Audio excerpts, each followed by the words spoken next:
Africa's biggest challenge is developing its own people to create and sustain prosperity for themselves. Malawi, which calls itself the warm heart of Africa, is typical of this challenge. It is the 6th poorest country in the world and has a national unemployment rate of over 85%. Microfinance provides a new opportunity by giving small loans to start a small business. But having money alone will not solve the problem. What's also needed is knowledge, the basic business know-how to grow, manage, and sustain a business. Africa Startup is a new initiative to teach basic business principles to microfinance recipients beginning in Malawi, Africa. Here are a few grassroots entrepreneurs who will benefit.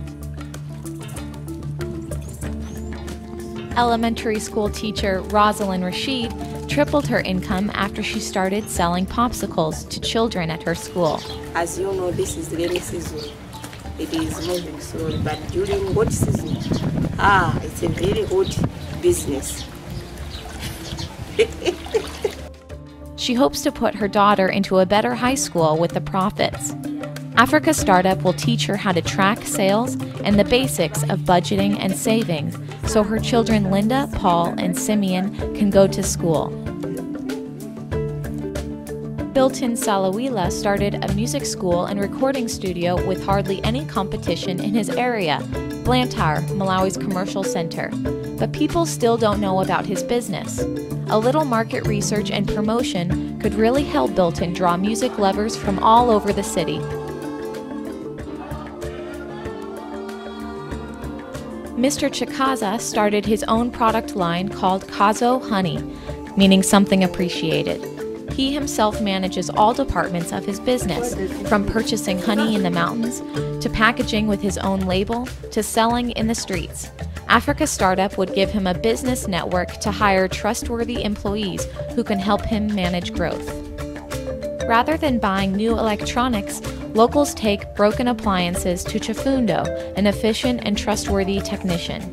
But Chifundo often buys parts for customers without requiring payment up front.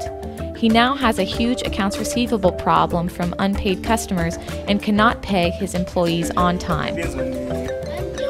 Sometimes I do take my own money to buy the components. In 2009, I held a business training for local entrepreneurs to teach these basic business principles. The effects were far greater than I expected, including greater profits and a new sense of accountability for business growth. Africa Startup will provide a new, long-term model for business training that can be easily duplicated throughout Africa. It works with local microfinance institutions and their borrowers to leverage the capital for sustainable growth.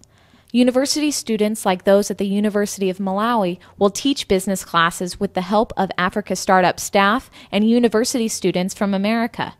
Seattle University will consult with the business owners and students once a week via webinar to pass on encouragement and new ideas. Students in America want to extend their business school knowledge to the grassroots people in extreme poverty. Both will see no matter what the size of a business, prosperity earned by your own efforts makes a rich life.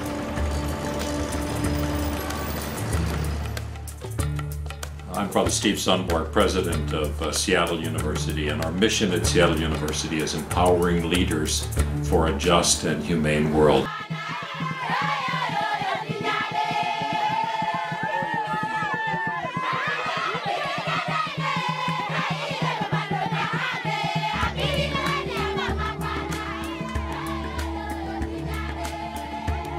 Africa Startup is a wonderful way of using a business education in order to help others in another country to take advantage of microfinancing and to make it impactful for a wider group of people. Africa Startup gives parents tools, not just hope, to make a positive future for themselves and their families. So kids can have regular meals, go to school, and enjoy their childhood. So Africans can enjoy life in their own beautiful countries. Startup Sustainable Development, Africa Startup. Lewis is the only one? Yeah. This time. First time? Your first time? First time. Do you mind if I ask how many years it's taken for you to climb a mountain? 65 years.